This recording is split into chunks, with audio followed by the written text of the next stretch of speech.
I'm here today with Frank Schaeffer, a New York Times bestselling author of more than a dozen fiction and nonfiction books, including Crazy for God and Keeping the Faith, a father-son story about love in the United States Marine Corps. His new book, Fall in Love, Have Children, Stay Put, Save the Planet, Be Happy, is scheduled for release on November 2nd.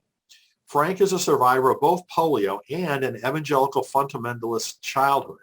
He's an acclaimed writer who overcame severe dyslexia, a homeschooled and self-taught documentary movie director, and a film director of 4 low-budget Hollywood features that he describes as pretty terrible. He's also an artist with a loyal following of collectors who own many of his oil paintings. He's spoken at dozens of major universities, libraries, museums, from the Hammer in LA to Harvard, Princeton, and Yale. His 3 semi-autobiographical novels about growing up in a fundamentalist mission have been translated into 9 languages. His video blogs posted on Facebook have had more than 1 million views. Frank is a guest commentator on MSNBC, has been frequently interviewed by Rachel Maddow. He's been interviewed on almost every major TV shows from Oprah to The Today Show to 2020. His memoir, Crazy for God, is used as a textbook in history of religion classes, courses on comparative religion, and sociology classes in public and private universities. You can visit his website to learn more at lovechildrenplanet.com. So, Frank, it is such an honor and a privilege to have you here with us today. Thanks so much for joining us. Thank you, Brian. And, it's interesting. We were talking for a couple minutes before we started this, and it turns out that you and I have so many similar interests. I mean, named in no order of importance, you're interested in publishing, in authors, in Black American authors in particular right now, in your grandchildren, in trying to look back from the point of view of someone in their 60s at what we've learned on the way through, and in writers in general, with Buechner and other people you've done work with and for. So it's always lovely to meet somebody that you're going to share a lot of interest with. So I really look forward to this, and thank you so much for your interest in my new book. And, as I mentioned when we were talking a moment ago, there used to be a publishing industry and there used to be readers. I'm not sure anymore. Everything's online now. So I need all the help I can get in drawing attention to anything that is, on the written page, especially if you're like me and you like to read on the page. Thanks for giving me your platform for a second to say those things and to draw attention to this work that I've been doing. Well, it's my pleasure. Absolutely. I've only started reading the book, so I've got a ways to go, but it's already fascinating. I didn't want to put it down, last night when I was reading it. And, I'm sure that there's a lot of people that are going to love this. It's good. So, I think it's got a great future, but, we'll help to get the word out. No question. I hope so. Well, before we get into the new book, you've got such a fascinating background. I'd love for you to just share with folks that aren't familiar with you. Sure. Well, let me sort of start backward from what I'm doing today, and then give you something more of a background that you're expecting. As soon as we're done here, I'm going to walk up the street and pick up one of my 5 grandchildren, Nora, who happens to be 7. She just finished a summer camp. I take care of her every day. She will be here with me. I'm going to cook her lunch, pick some fresh Swiss chard in the garden that she helped me plant a few months ago. And I have been doing this for the last 12 years, taking care of 3 of my 5 grandchildren. And these happen to be the 3 youngest. They live across the street. Every time they walk down my drive, it's a special gift beyond simply grandparenthood, because they are the children, Lucy, Jack, and Nora. Lucy now 12, Jack 10, Nora 7, of John, my son, who was in the Marine Corps, who fought in Afghanistan, 2 tours of duty there, 1 in Iraq, back at the beginning of those interminable wars. It seems like a lifetime ago, came home alive. The driveway crunches every time the postal van comes down. You hear the gravel. And during the time he was in combat, every single day I heard that van coming down. I wondered if it was a van with 2 Marines in dress blues come to tell me my son had died. Wow. So having gone through that, I've got to tell you, everything else is a treat. And it's just as if, okay, this is the undeserved happiness where other people suffered so much more, who lost sons or had people injured and so on. Having gone through that, taking care of his children and have him live across the street, not only fills my heart up every day, but it's kind of to the point where you're asking me about books and a writing career and all this interesting stuff.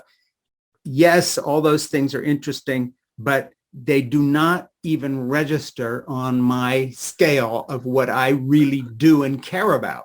So I'm not being flip here, but I've spent as much time thinking about Nora's lunchtime menu that I'll cook for her today as I have about anything to do with publishing or a new book coming out. Well, good for you. That's my priority. Now, going back a little further, I was raised in Switzerland by evangelical missionary parents, Francis and Edith Schaeffer, who became household words in the evangelical community with many best-selling books. And in a little ministry called L'Abri Fellowship, my dad and mom began it in 1947 after World War II to minister to young people in Europe. They located in Switzerland because the infrastructure hadn't been bombed into the Stone Age, like France and England and Germany and the other countries caught up in the war.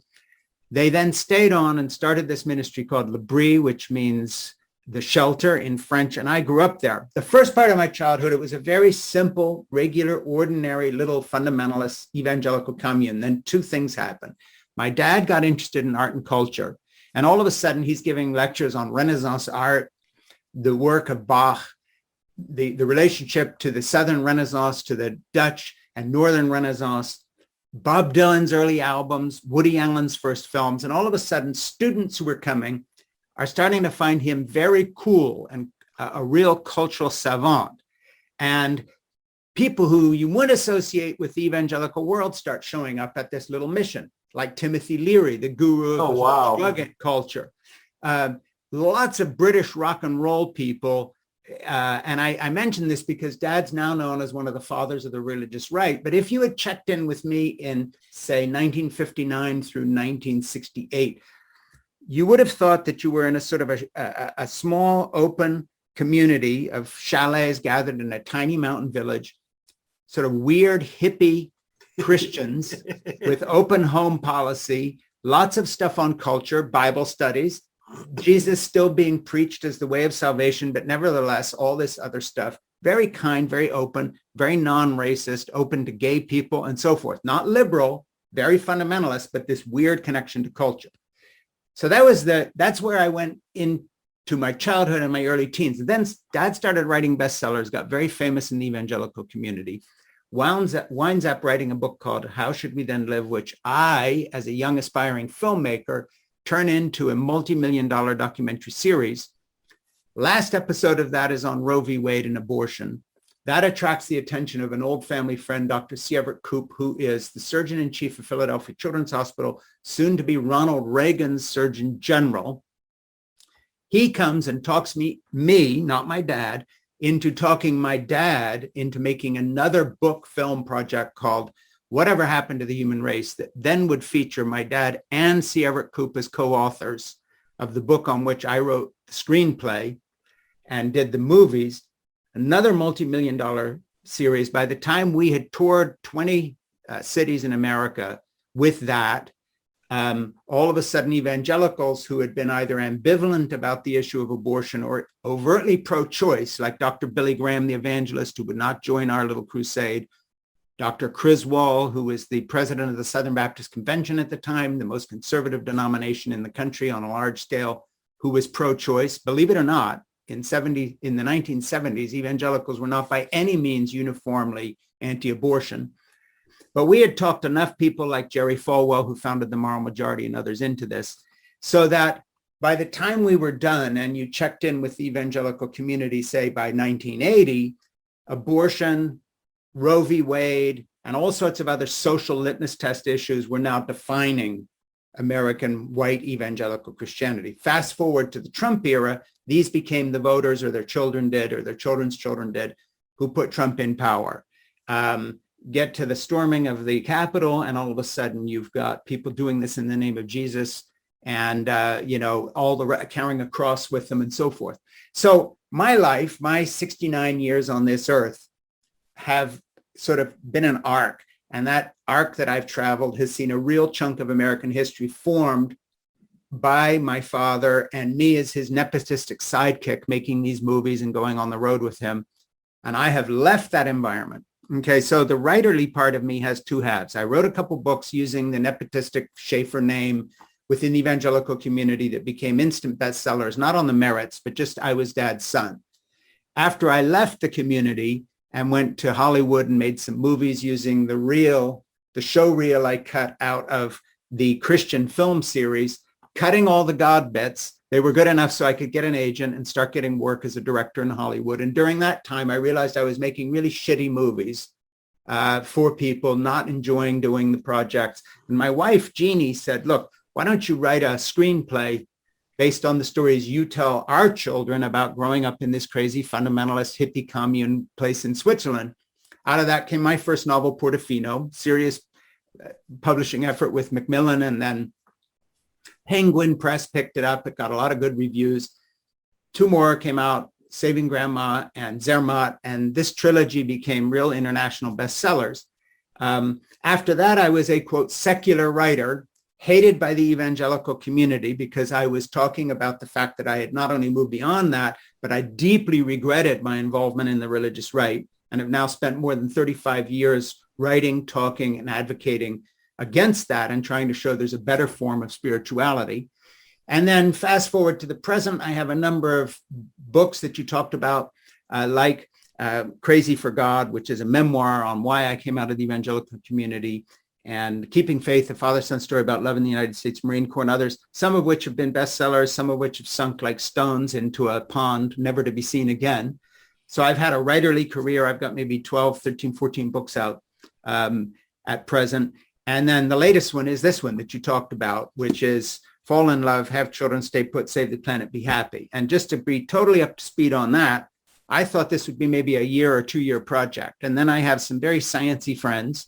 And because it gets into a lot about biology and evolution and parenthood and all the rest of this, I began to send them bits and pieces, and they kept sending me reading lists saying they liked it, but I needed to read more books, and it turned into a 5-year project. And basically, it is simply this. It is asking people to redefine what we think makes us happy and gives us joy in terms of human relationships first, and career and success as we define it, and education second. Doesn't mean it's one or the other. It's just calling us to a different set of priorities. And that's what the book is about. So that's a long, convoluted, crazy answer, but I've had a long, convoluted, crazy life. So forgive me for giving you such a... No, that's what I wanted people to hear. I mean, it is such a fascinating, to have kind of skyrocketed, within the evangelical community, with your parents, with your father. Yeah. And then basically, completely divorce yourself from that.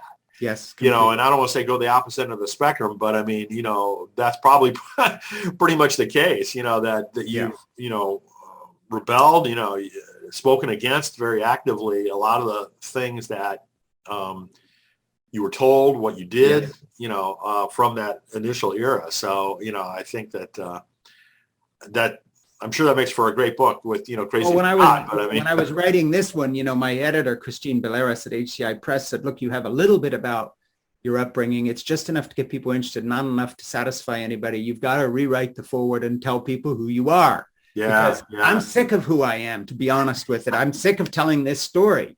I was Dad's nepotistic, greedy, young, ambitious sidekick in the 70s, okay? And I'm very sorry about what we did. But I'd just like to write a book now about relationships and children and evolution and why love makes us a lot happier than money and so forth. But I had to give a context. So at the beginning of the new book, Fall in Love, I do talk about this. And then we move on into... It's important. I think that was really wise advice.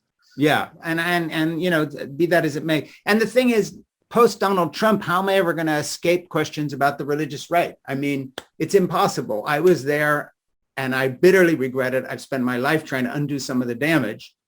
And by the way, did not rebel in the sense of saying, okay, I'm done with Christianity or any sort of point on an intellectual or theological basis. Rather, weirdly, people say, well, how did you start your journey out? I began to compare all these criminal operations run by people like Jerry Falwell, Pat Robertson, Ralph Reed, and these other big-time Christian leaders who are in it for the money, prestige, and power, to my background in a genuine little faith mission before my dad got famous. I've actually seen what real Christian work looks like.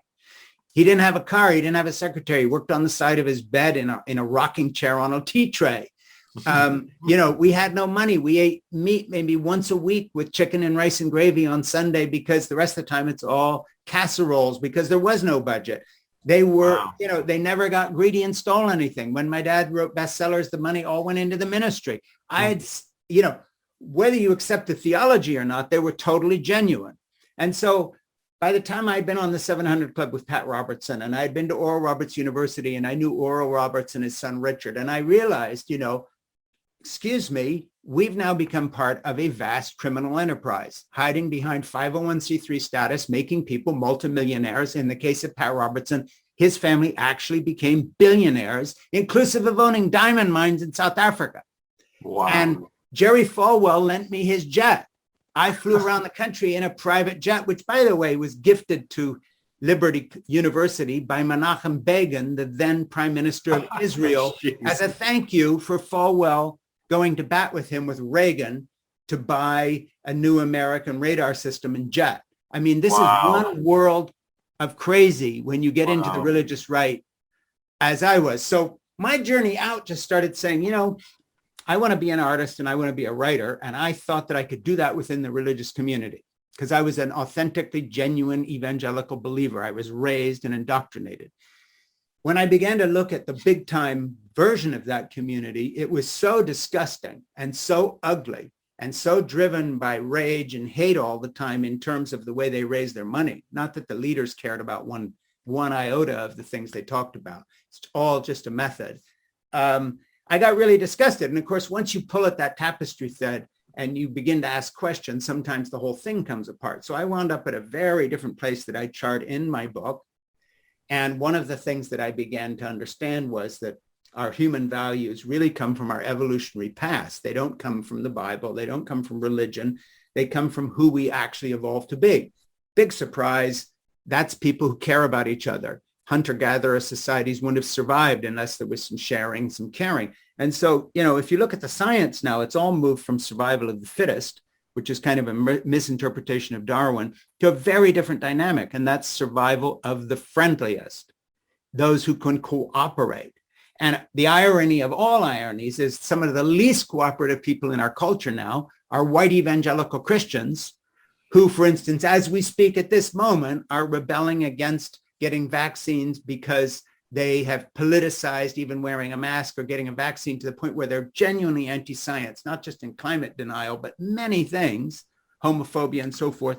So, the crazy thing is the journey that took me out of evangelical Christianity did not make me a non-spiritual person. It made me far more spiritual in the sense of actually having a real basis in my life, which is evolutionary biology, of caring for individuals, because this is what gives us joy. This is what makes us happy. It's not that I'm some sort of special kind of nice guy that I want to cook lunch for Nora today. She is my gene pool. I care about her. Therefore, I care about this community. Therefore, I go and pick her up in public school and do what I can there to help that because I care about this. That's how the human race actually works. And fall in love, have children, stay put, save the planet, be happy is a call to what I call authentic family values that are science-based, as opposed to the fake family values we were selling as a bludgeon with which to beat women back into conservative patriarchal roles, et cetera, et cetera, et cetera. So it's kind of the sum total of a journey represented here away from fake family values to real ones. And real family values don't just include pair bonded or married families.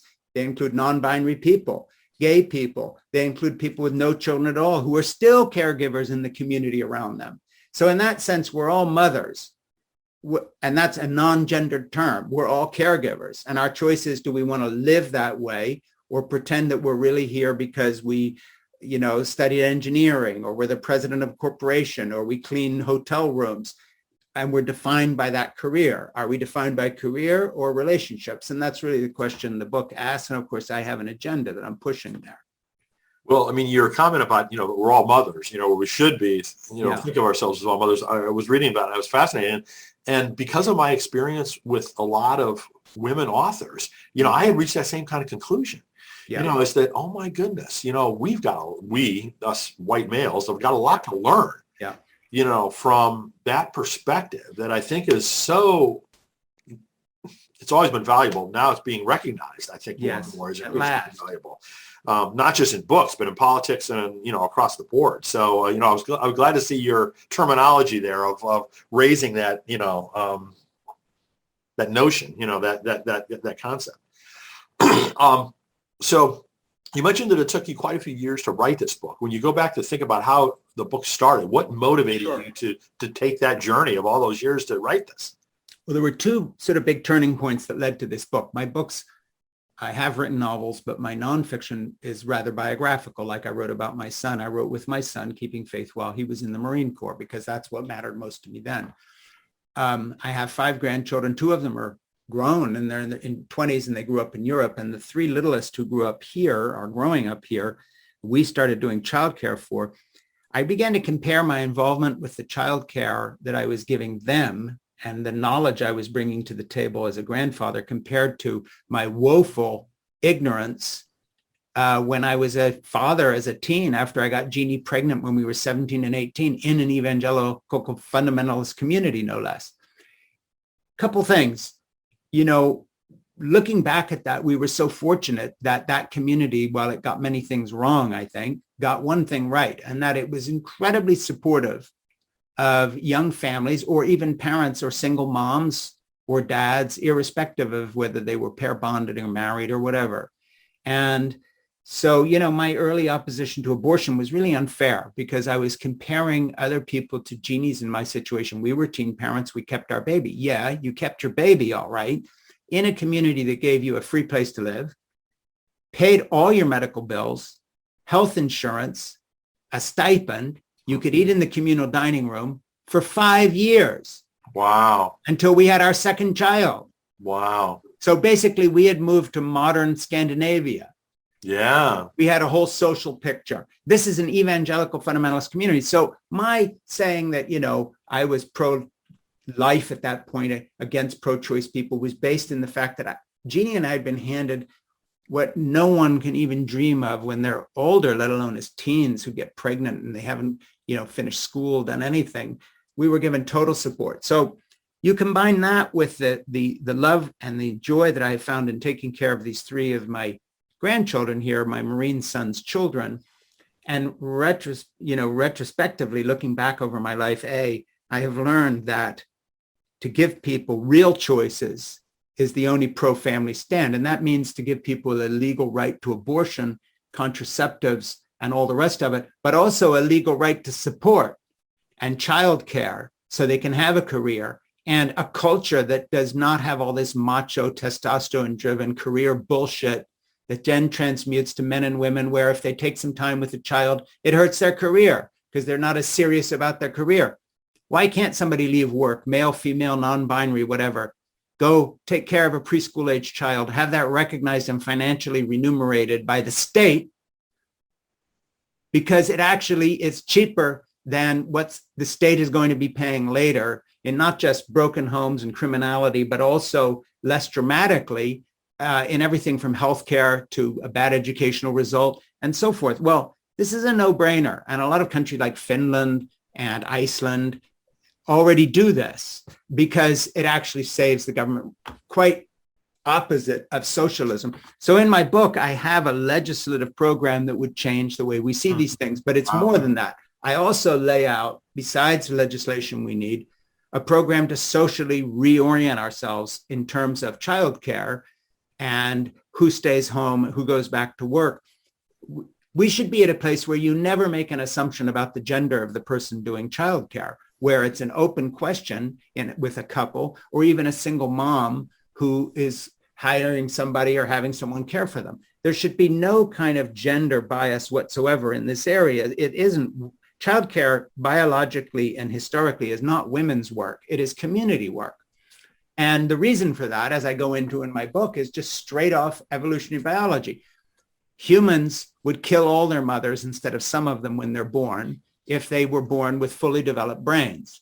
Our brain is about a third of the size. Our head is about a third of the size when we're born, as it would be if you went to gestation, full gestation, which would be about 3 years in humans. And of course, all our females would die. So all our babies are born premature. They have long childhoods because of the size of our brain development. This means other people besides the biological mother have to be involved. It has nothing to do with modern industrial complex where people have to go off to work outside the home and professional childcare. This is the way it's always been.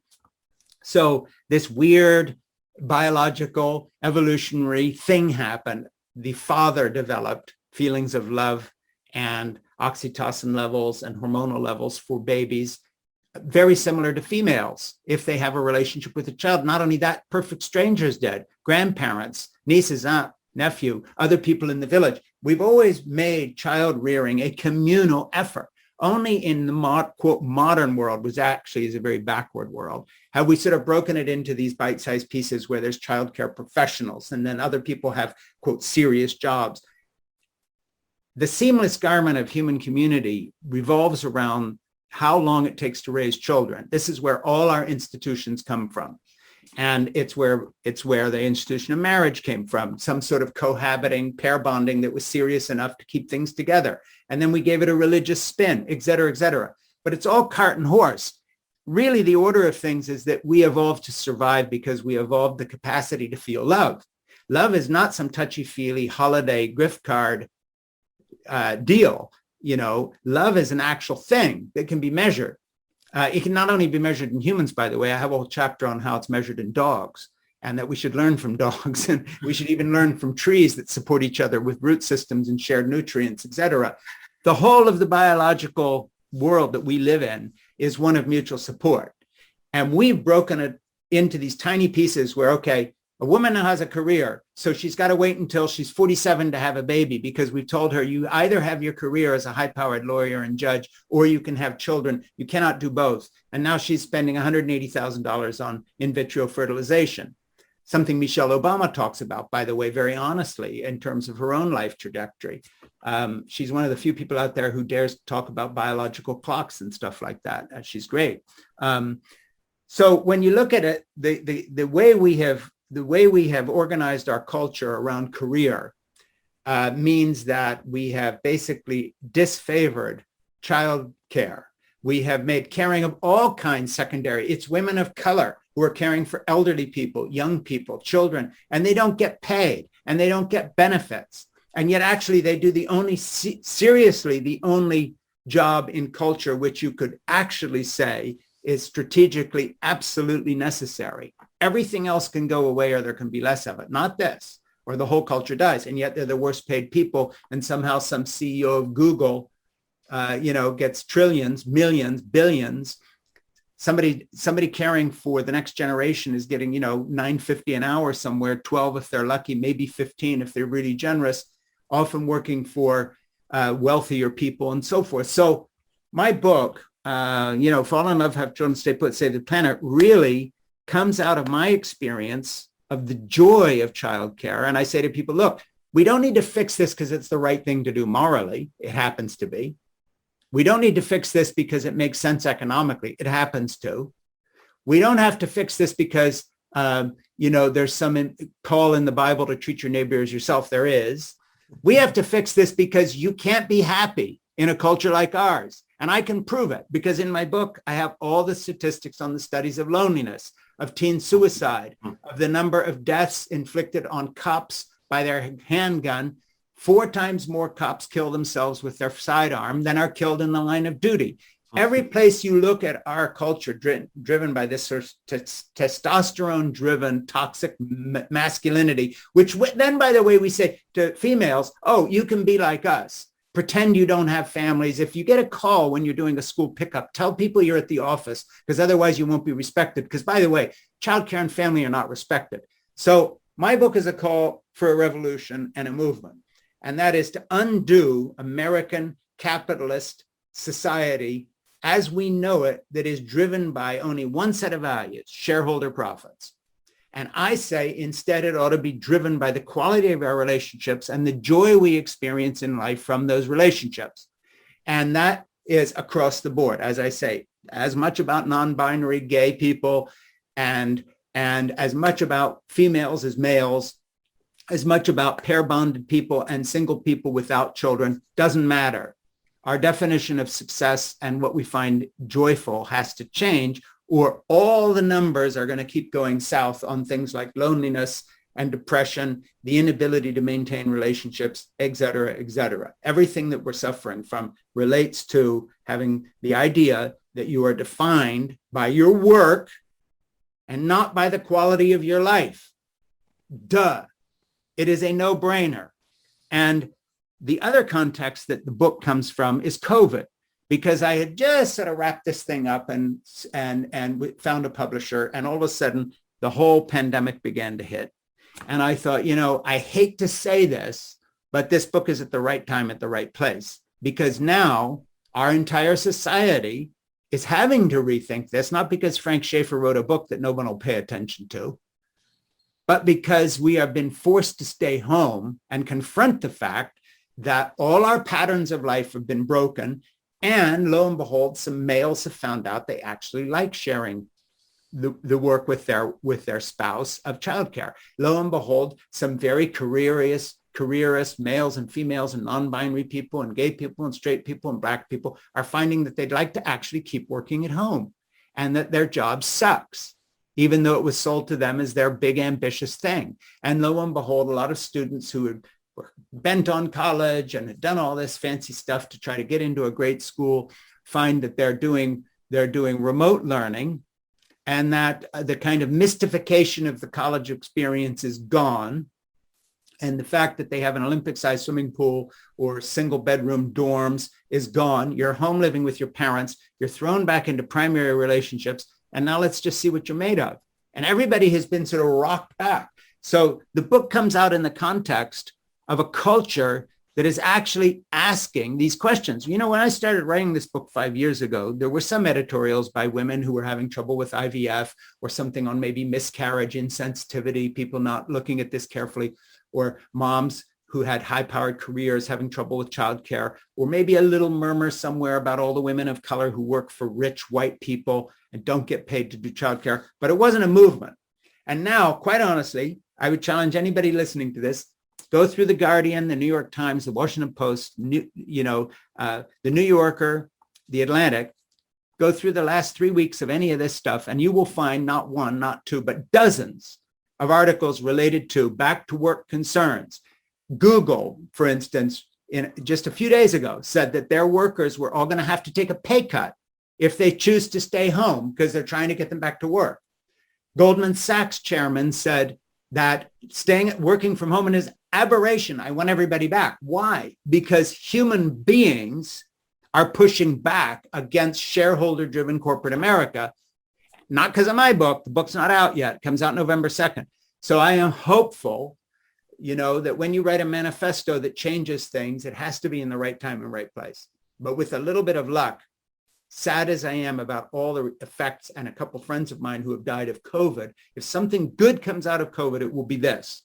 And that is, we're going to recognize we're more interdependent and that we do need other people. And we are going to recognize the folly of having been forced by corporate America to adopt a lifestyle which guarantees a lack of satisfaction with our lives. Guarantees. That's it. So let's stop looking at gross national product to define everything, and let's start looking at happiness. Let's start looking at joy. Let's start looking at relationships. Let's start having the quiet moments, not forced upon us by a global pandemic, but chosen. And let's fight the corporations, and let's fight the government if we have to, and demand some actual changes which reorient the kind of priorities of our culture. And luckily, because of COVID, a lot of what Joe Biden has done in terms of child subsidies and all these other things are beginning to move in that direction by popular demand. So it isn't even just a Republican Democratic issue. People in general favor these sorts of policies, and I've listed what they must be in my book. Well, the good news is that, quality of relationships and quality of business are not mutually exclusive.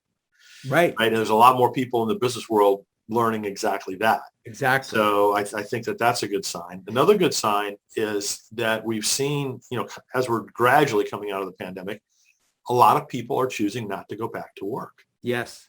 Right. And I think from what I've read that that's overly driven by childcare and women making choices, or sometimes forced choices about that issue. But I think in some cases, at least, there's the early retirement, so to speak, people to do what you're doing.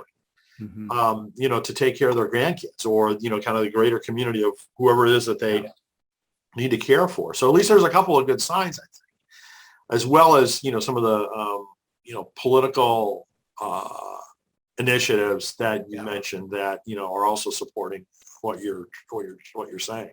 Yeah. And it's not just parenthood. On my podcast, I have a thing called In Conversation with Frank Schaeffer that people can look at once in a while when they're not watching yours. And in Conversation with Frank Schaeffer last week, and I was talking to Felicia Davis, who happens to be the CEO of the Chicago Women's Foundation that gives away millions of dollars to groups that help women practically. Housing costs, education, battered women, place to live, homelessness. Felicia comes out of a really interesting background. She's a Black woman who was a detective with the Chicago Police Force in the Violent Crime Division for 10 years. Talk about seeing the hard side of life. After that, she worked with Rahm Emanuel when he was mayor of Chicago, and in a very senior position.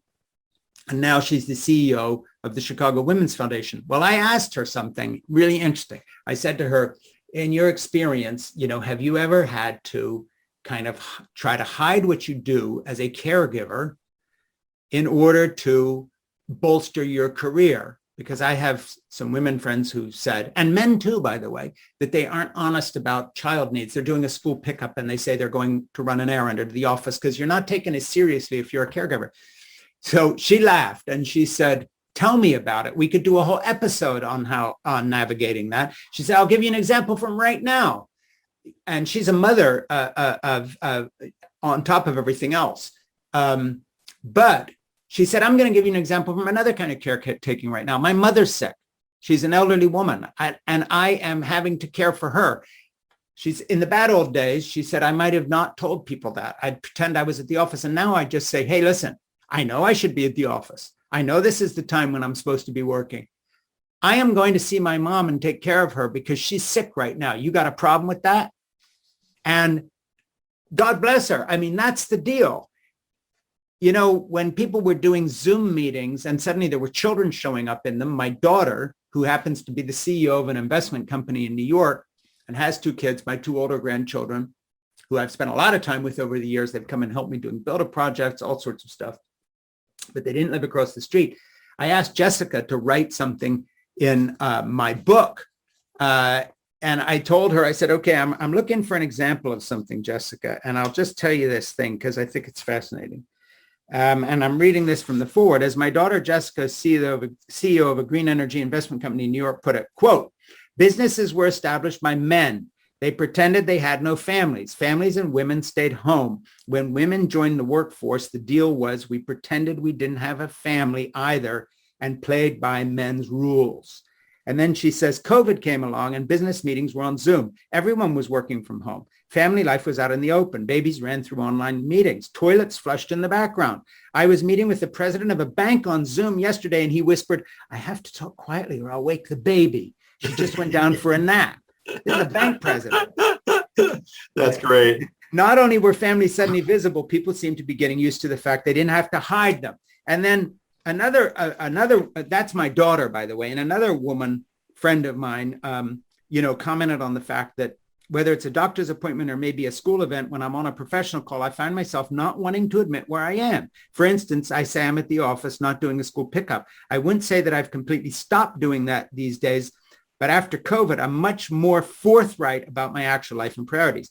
And if you want to know what the problem is, it's really outlined in The Power of Giving Away Power by Matthew Barzon, who quotes his Simon Sinek, who was his editor, as saying this: our society has overextended on rugged individualism. We emulated the big personality leaders who presented an image of the, quote, strong man, the genius in the room.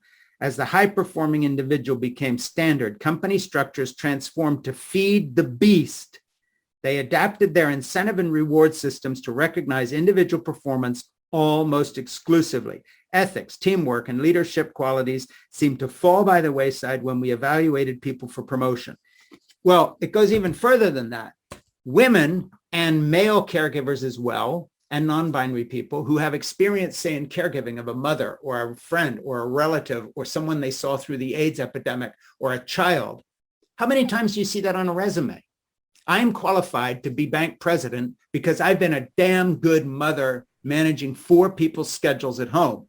And I learned more there, which my daughter will tell you as a CEO of an investment company, that she learned more being a mom juggling those events with her children than she did from any business training. How many Isn't that people amazing? are forthright about that? How many of people us are think about forthright? that? Yeah. And, so I know a woman who, by the way, I'm going to interview on my podcast, Conversation with Frank Schaeffer. I just had her drawn to my attention to. She has just started an organization that has a really simple title: include motherhood in your resume. And that's the whole organization. And I think she's going to have a lot of women and some men too who want to sign up. Why shouldn't we include parenthood in our resume? So, that's the whole package that I'm talking about. And I think, and I hope that because of COVID, it's going to find more of an audience that might have otherwise, because I'm not asking these questions into a vacuum. This isn't the first time you've heard of this stuff. It's all over the place now. It wasn't when I started the project. It is now. And I would like to provide the actual agenda to people who basically say, hey, read what he says. That's what I'm hoping the book does. I think the timing of it is excellent. I think your choice to delay introduction of it was really, really smart. Yeah. Well, that was my editor, good old Christine Blair. Well, I think it has a lot of relevance, right now that, wouldn't have been as evident back then. I know you talk about this in the book, but what, kind of quickly do you have in terms of advice for people who are struggling with the whole work-life balance thing? Well, who am I to give anybody advice? Because I sit in a privileged position. I'm part of the white ruling class. I'm a male. I'm totally aware of that. That's why I quote people like Nicole Lynn Lewis, who's written this wonderful book called Pregnant Girl, who's a Black activist, started a whole organization to help young people who get pregnant in school finish their educations. There are people like that out there more qualified, like Nicole Lynn Lewis, to give real advice, because she struggled from a much harder place than my place of privilege. That said, it's a question of prioritization, and it's a question of activism. Do we really want to make the agenda of a legislative set of changes that, for instance, would guarantee your place in a company after taking significant years of child leave for males and females and non-binary people alike? That it would be illegal, for instance, to not allow a resident to finish their medical training if he and his partner got pregnant and he wanted to stay home and take care of the baby so his wife could finish her law school. And he could come back a year later and it would be illegal. The school would be fined and people would be, punished if they did not roll with that. That would be one thing, an actual change of legislation that guarantees the employment rights of people who take time off to work with their own children. Secondly, legislative changes that guarantee some basic income for families with children so that we lift people out of child poverty and we give people options. The third thing, no more childcare being an underpaid, undervalued activity. Parents who stay home with their children ought to receive full Social Security benefits alongside those who, quote, go to work. Well, what the hell have the parents who have been raising their kids doing if not going to work? Why isn't this recognized in retirement? Those are those sorts of changes we need. But we also need social changes of, that a young man comes along and he's told, finish your education, get a high-powered career. And by the way, do some extreme sports, cool things. No one tells him this is all bullshit, by the way. You're going to live to be my age, being 69 years old. And you're going to look back and you're going to say, all that crap about that I strove for so hard. I can't even remember this shit. But man, am I glad that I have grandchildren to care for. Man, am I glad that I had some sort of pair bonding relationship out of which some actual life came. Let's tell younger people the truth. Life is really long. The young childcare years are really short. Yeah, they're gone. Like right now, I'm running out of grandchildren. My youngest grandchild's 7. What the hell am I going to do when she goes back? It was a gift to me when she was out of school for COVID because it was Camp Schaeffer. I took care of her. Now they're all going back to school again. What am I supposed to do? I know that's a little crazy and I'm joking, but I'm being serious. No, I can relate to part of this. life. Yeah. Okay. But then here's another thing, and that is, let's redefine how we see success. And that also includes monetarily. You know, one of the great curses of our culture is how much we move around following jobs. And all of a sudden we're alone. We've moved 11 times for career or for school or this or that. Nobody's living anywhere near anybody. And then all of a sudden we say we're lonely and we can't maintain our relationships. Listen, this is not how humans evolved to be. You know, if you want to be happy, I'm not saying we've all got to have good family relationships. God knows I've burned enough bridges with leaving the fundamentalist community, and I have my own family breakup with sisters and others who have questioned what I've done. Now we're all friends again, but man, I've been through it. That said, really think hard about not being near family, not having stability in your life. You know, that's why part of this title is Stay Put. I'm not saying it's evil to move, but God damn it. I mean, if you think that, you know, you go to college one place, then you move to Cincinnati and now you're in California but your whole family's in, you know, in Wisconsin, and you wake up one morning saying, gee, I've just had a child and I feel really alone. Duh. I mean, all the natural relationships are gone. Look at the other end of life. You know, the Berlin study I cite in my book says that the single greatest factor of longevity is not smoking or diabetes for elderly people. It's whether you're caring for a grandchild or another child. It does more to actually, average lifespan increases by 5 to 7 years. And it's nothing to do with morality. It's to do with whatever activity is going to, you know, all the things that are supposed to engage your brain. Nothing engages your brain like childcare, for good or bad, you know, nothing wakes you up in the morning. So, you know, all the patterns of life we've got segregate the generations. We stick old people off somewhere. They choose to live in communities you're not allowed to live in unless you're 55 or older or 60 years older. This is working out? Not at all. You know, kids are stuck in daycare. Moms and dads are working, you know, 2 careers and maybe see somebody on the weekends. Everybody moves 11 times during their life for career. Oh, and then we're not going to provide childcare anyway. So now we're broke. And then we sit down at the end of the day and we say, how come people aren't forming pair bonded relationships and having kids? What's happened to the joy of parenthood? Why are we all feeling so put upon? How come nobody seems to have any time? And the only way you can get off that treadmill, besides the legislation and the social change, is by raising, here's my real advice, raise your expectations in the area of relationships and lower your demands when it comes to material prosperity, period. Choose to live more simply, but better, if that's what you've got to do, because you are better off in a 2-room apartment or a small house or a rural community if you have people near you who you love. The job may be lower paying, but if you have the time to actually go deep into the relationships that sustain you most, rather than that high-powered thing that you thought was going to be so great. And I don't know what you use on your podcast in terms of language, but just turned out to be another effing job. Because in the end, work is just another effing job. I don't care if you're the chairman of Google. Whereas when my mom was dying, as I talk about in the book, and I was on a computer call because she was in Switzerland. I'd been over there with her thinking she was dying. I came home. She actually died over there with my niece. But my little granddaughter, Lucy, at that time, who was the little one, was sitting on my lap. And after my mom passed away, and Lucy had been talking to her online, and I told Lucy, I'm very, very sad my mom's gone. She was only 3. She put her arms around my neck and said, but you have me. Okay, that's in case you're wondering, that's the answer to every question you have in life. But you have me.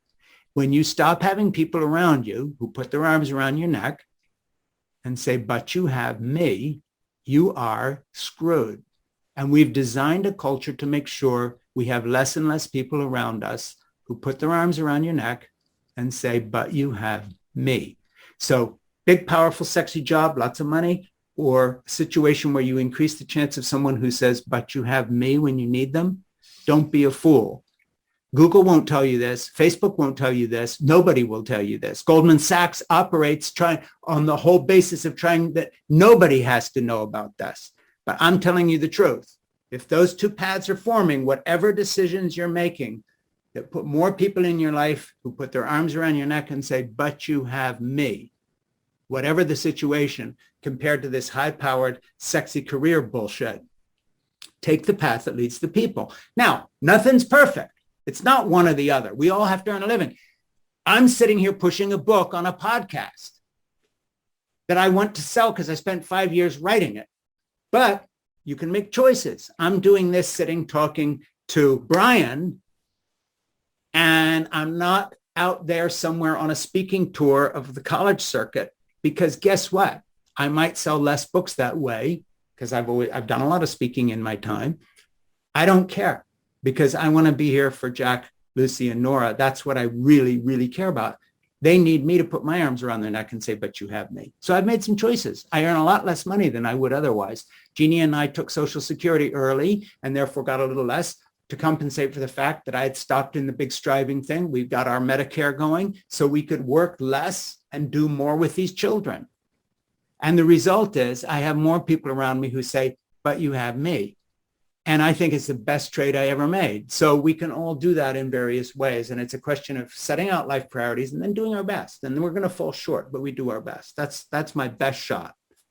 Well, Frank, thank you so much, first of all, for doing this. It's an amazing book. I think it's like going to be great reading for a lot of people. Some people are going to have a hard time, taking that advice, right? I mean, it's one thing for people like you and I in our stage of life. It's another thing if you're in your 20s or whatever. It's a little bit harder to swallow, I would suspect.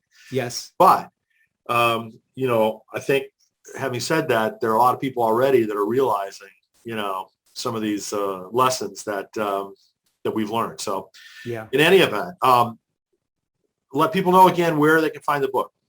Okay. Well, the title is Fall in Love, Have Children, Stay Put, Save the Planet, Be Happy. My name is Frank Schaeffer. And you can do me the most good if you happen to like this message by doing two things. You can pre-order it on Amazon. And ironically, that means more small bookstores, independent bookstores, if that's where you buy books, they will stock it, because sadly, everybody hates Amazon, but everybody looks to the ratings to see if a book's serious. It means my book will get reviewed more. It'll be noticed more. It'll be in more small bookstores. So if you're going to buy this book anyway, do me a huge personal, massive favor, and that is buy Fall in Love, Have Children, Stay Put, Save the Planet, Be Happy, online, off Amazon early, so it's delivered a day or so after November 2nd when it's in the bookstores. And the second thing is, if you have a book club or a group or a mother-in-law or anybody you ever do booky things with, I do whatever will help my book thrive and get this message going and this movement going free of charge. I will do a Zoom call. I will do a book club. I will speak to your group, your church, your college class. I will take a class if you're a teacher, whatever it takes. If you will just pre-order a few copies of this book, I'm there with you, and we'll do anything I can to support your interest in the book by interacting with you on Zoom. So you can get in touch with me. And Brian's going to post the link to whatever it is, how we all link up. Yep. Well, that's really generous of you, Frank. And isn't it amazing that we have things like Zoom, right? So you can do that kind of participation, while still being across the street from your grandkids, right? I mean, and the thing is, I'm being serious. I've had a lot of feedback, particularly from women who happen to love this book, the women who have read it, starting with my editor, Christine Beleris, but, people like Jose Zylstra, who is the chairman of Gender Fair, which is a nonprofit that rates American corporations based on how they treat women. And Jose and Gender Fair are using this book.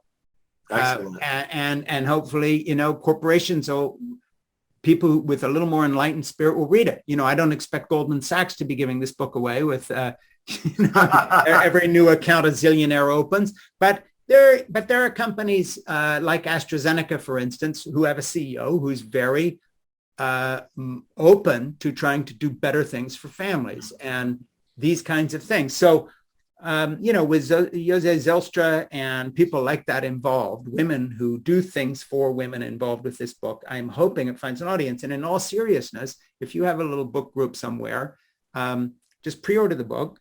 Get in touch with me, and I will be very happy to be part of your book club and answer questions and help you get something going in your area, or maybe put you in touch with someone like Jose, who's running, an organization to help women, or other folks like that. And so I'm encouraged that a lot of women seem to like this book, and that I think means that it's somewhat on the right track, because I trust women. I have a whole chapter on feminism in the book and why I consider myself a feminist. Good, good, good. Well, Frank, thank you again for doing this, and thanks for joining us to tell us all about the story and your beliefs, your writing and your work in this area. Thank you very much, Brandon. Thanks for the opportunity.